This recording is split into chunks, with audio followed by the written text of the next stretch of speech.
이 그리스와의 전쟁에서 패배한 아하수에로 왕은 대내외적으로 위기를 맞았습니다.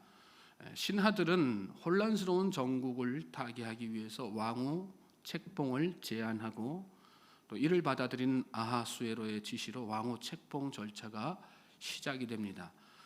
내시인 헤게가 책임을 맡아서 전국에 있는 아름다운 처녀들을 모으는데 그 가운데 에스더도 있었습니다.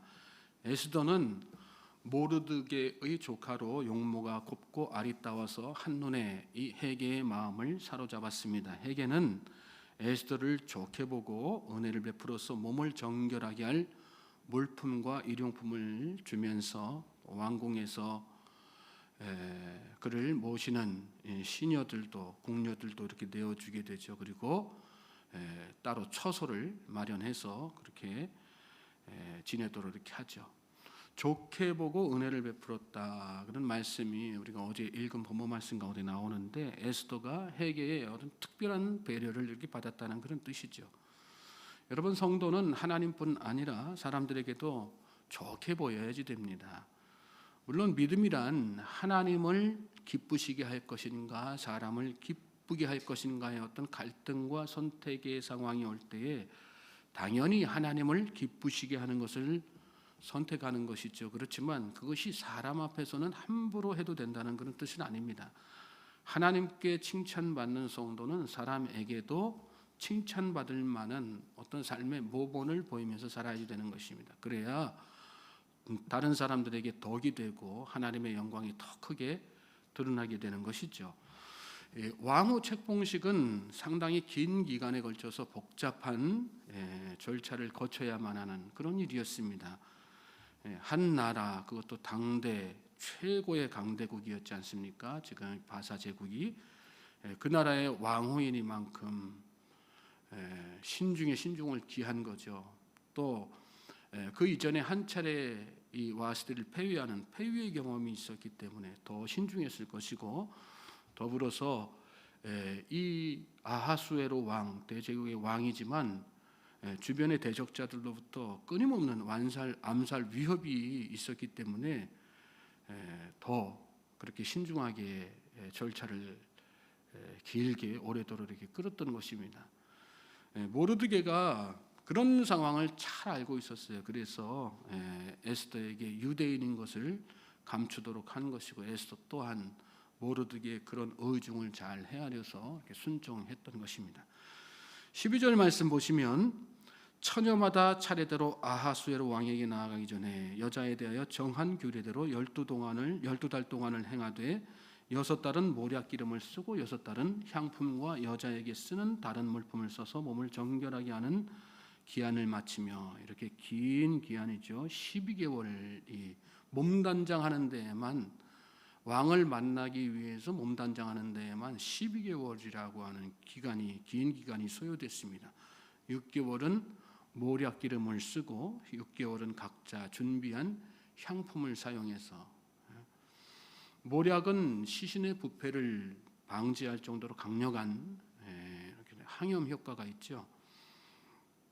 사람 몸에다가 몰약을 바르면 특유의 이 채취를 감추는 그런 효과가 있습니다.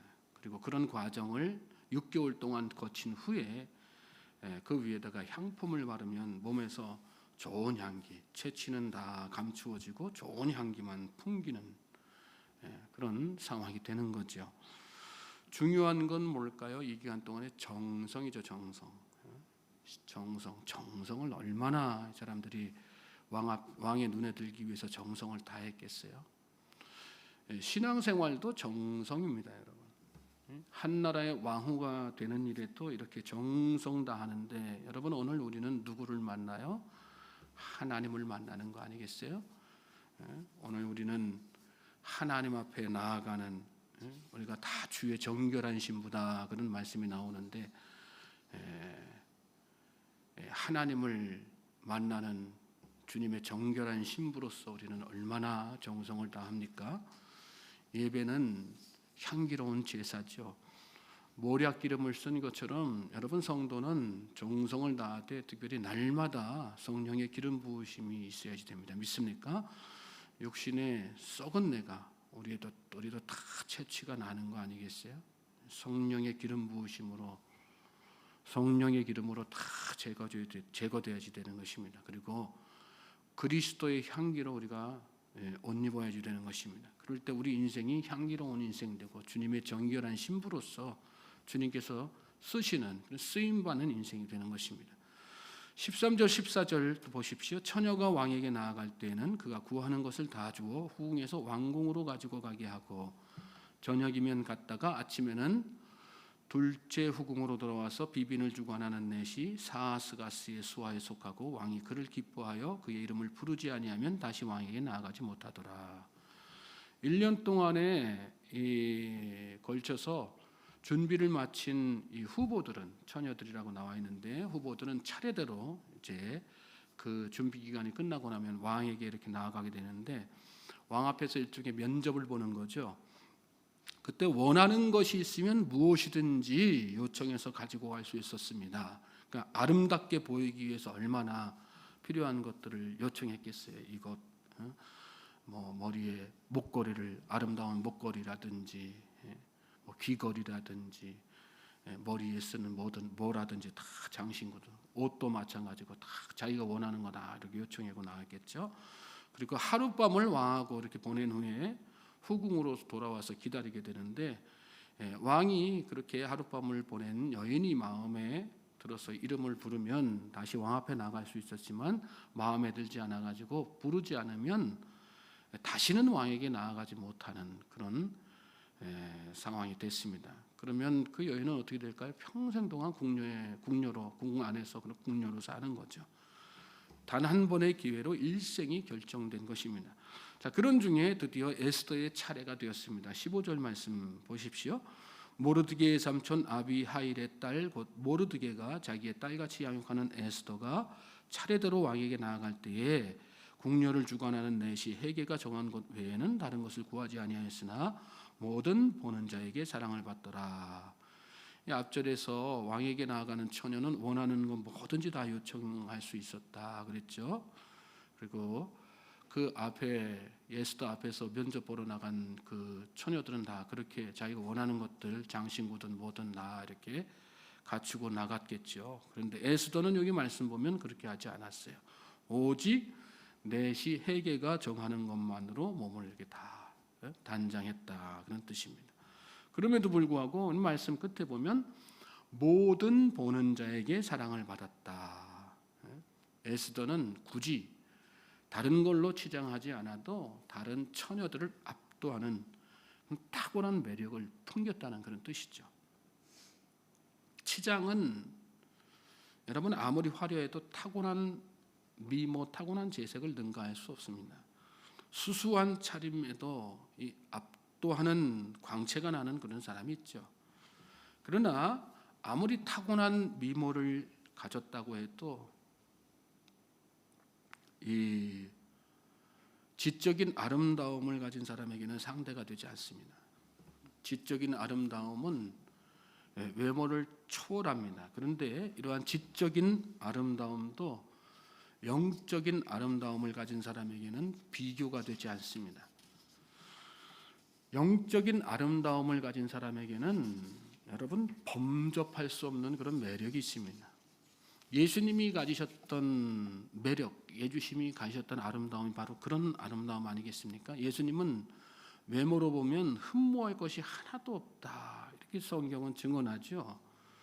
볼품 없는 흠모할 것이 하나도 없는 그런 외모지만 예수님이 만민의 구주요 시대를 초월해서 세상 모든 이들의 롤모델이 될 수 있었던 것은 예수님이 하나님의 아들이시기 때문에 영적인 아름다움의 근원이시기 때문에 그런 것이죠.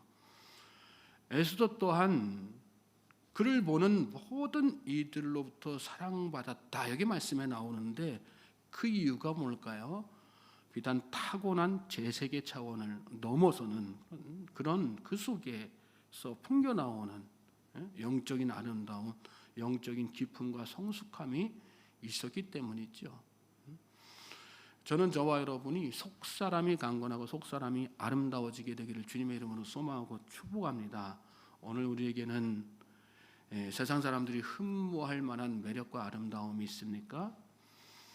그것을 위해서 우리는 무엇으로 지장하고 있습니까? 화려하고 또 현란하지만 한순간 사라지고 말 것이 아니라 영원히 소멸되지 않을 그런 영적인 성숙함과 기쁨이 저와 여러분에게 있게 되기를 주님의 이름으로 소망하고 축복합니다. 날마다 그래서 우리는 하나님 앞에 무릎 꿇고 나아가야 되는 거고 영적 성숙함을 갈망하면서 나아가야 되는 거예요. 우리 인터컵 소속된 청년들하고 제가 일주일에 한 번씩 이렇게 같이 모임도 하고 또 이렇게 전도도 하고 학교에 나가서 기도도 하고 그러는데 그 중에 한 청년이 있어요. 눈에 띄는 청년이. 그 청년들이 다 아름답고 귀하지만 이 청년은 키도 짝달만하고 몸도 통통해가지고 뭐 이렇게 재색으로 보면은 남들을 막 이렇게 압도하는 앞서는 그런 재색은 아니에요. 그런데 이 청년에게는 뭔가 말할 수 없는 큰 매력이 있어요. 그 매력이 어디에서 나오느냐? 볼 때마다 우리 교회에서 모임하면 항상 1시간이고 먼저 일찍 나와서 있거든요. 그 시간 동안 뭐 하냐면 항상 말씀 펴놓고 기도, 그 말씀 묵상하고 있어요. 그러니까 이 청년은 보면 가만히 보면 뭐 이렇게 세상적으로 보면 스펙이 뛰어난 거 아니지만 참 묘한 매력이 있어요. 남들이 따라올 수 없는 매력. 그게 뭐예요? 영적인 매력이죠. 하나님께서 주시는 매력. 저는 저와 여러분이 그런 매력이 있길 바랍니다. 날마다 하나님 앞에 기도하며 나아가십시오. 또 성령 충만하기를 갈망하십시오. 말씀을 날마다 묵상하십시오.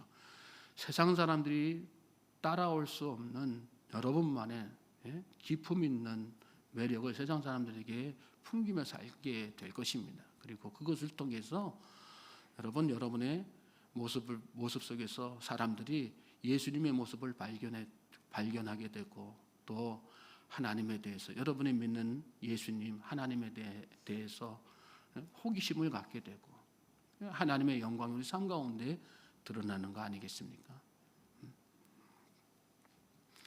자, 이어지는 말씀 또 보시면 16절부터 18절 말씀이에요. 아하수에로 왕의 제7년 10월 곧 데벳 원래에 에스더가 왕궁에 인도되어 들어가서 왕 앞에 나아가니 왕이 모든 여자보다 에스더를 더 사랑하므로 그가 모든 처녀보다 왕 앞에 더 은총을 얻은지라. 왕이 그의 머리에 관을 씌우고 와스디를 대신하여 왕으로 삼은 후에 왕이 크게 잔치를 베푸니 이는 에스더를 위한 잔치라. 모든 지방관과 신하들을 위하여 잔치를 베풀고 또 각 지방의 세금을 면제하고 왕의 이름으로 큰 상을 주니라.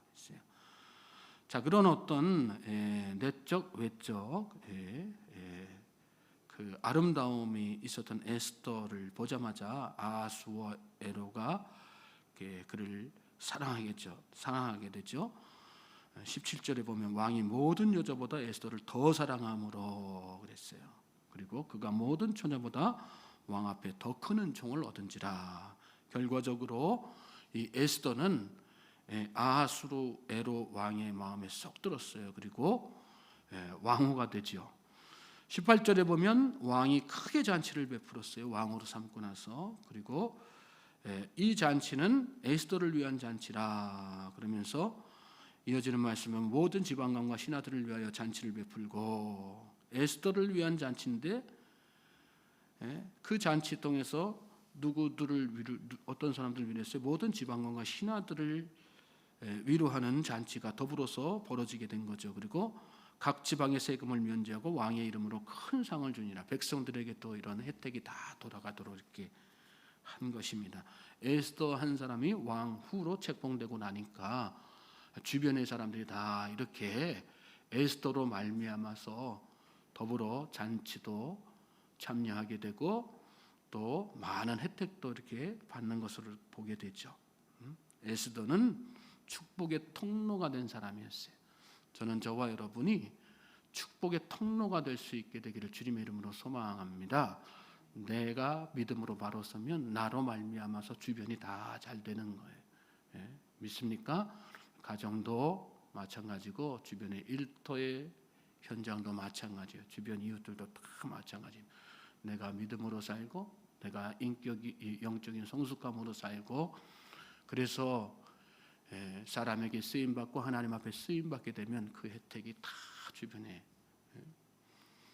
그런 놀라운 은혜의 사람, 축복의 통로가 될 수 있게 되기를 주님의 이름으로 소망하고 축복합니다. 자, 그 뒤에 이어지는 말씀 보면 그러한 일이 있고 나서 모르드게와 연관된 사건 하나가 소개되죠. 19절부터 23절 말씀인데 모르드게가 대궐문에 앉아 있다가 이 아하수에로 왕을 시해하려는 암살하려는 21절에 보면 대궐문에 앉았을 때 문을 지키던 왕의 내시 빅단과 테레스 두 사람이 원한을 품고 아하수에로 왕을 암살하려는 음모를 꾸미는 것을 이렇게 듣게 되죠. 22절에 보면 그 사실을 안 모르드게가 왕후 에스더에게 알리니 에스더가 모르드게의 이름으로 왕에게 아뢰니라. 그러니까 아하수에로 왕이 대노했겠죠. 그래서 조사하고 증거를 다 얻었어요. 그리고 나서 두 사람을 나무에 달죠. 죽였다는 얘기입니다. 그리고 그 일을 왕 앞에서 공중일기에 기록하는 그런 장면이 오늘 말씀 가운데 소개됐죠. 이 말씀 가운데서 우리가 한 가지 의문을 품을 수가 있어요. 이 상황 가운데에서 사실 아하수에로 왕은 모르드게의 입장에서 보면 적국의 왕이지 않습니까? 철천지 원수와 마찬가지죠. 그래서 한편으로 보면 모르드게의 입장에서 이 아하수에로 왕이 암살당하도록 내버려 두는 것이 한편으로 보면은 민족의 원수를 없애는 거고 모르드게의 입장에서 그게 어떻게 보면은 좋은 일일 수도 있거든요. 그런데 모르드게는 그렇게 하지 않았어요. 도리어 적국의 왕인 아하수에로 왕을 살리는 일에 이렇게 참여를 하게 되죠. 눈앞에 이 모르게 이 아하수에로 왕 한 사람을 없애는 것보다 그 이면에 이스라엘을 구원하고자 하시는 하나님의 큰 계획이 있음을 이 모르드게는 영적으로 다 깨닫고 있었기 때문에 그런 것입니다. 그렇습니다.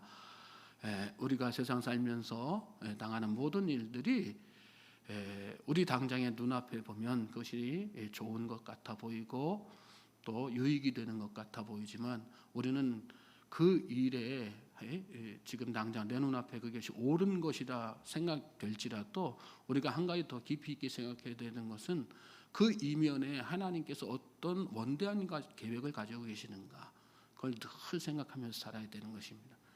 그래서 눈앞의 일에 눈앞의 상황에 그때그때 즉각적으로 반응하기보다는 우리는 늘 하나님 앞에 기도하고 엎드리면서 이 상황을 두고 하나님께서 어떤 계획을 가지고 계시는가를 더 깊이 있게 깨달아 알기 위해서 애를 써야지 되는 거죠. 그리고 하나님의 뜻이라면 그것이 지금 내 눈에 내 생각에는 옳아 보이더라도 꺾고 하나님의 그 뜻에 순종하는 삶을 사는 것, 그것이 참된 믿음의 사람이고 하나님은 그런 사람을 통해서 하나님의 원대한 계획을 이루신다는 사실을 우리가 잘 깨달아야 할 것입니다. 오늘 이 하루가 저와 여러분에게 그런 하루가 되기를 주님의 이름으로 소망하고 축복합니다.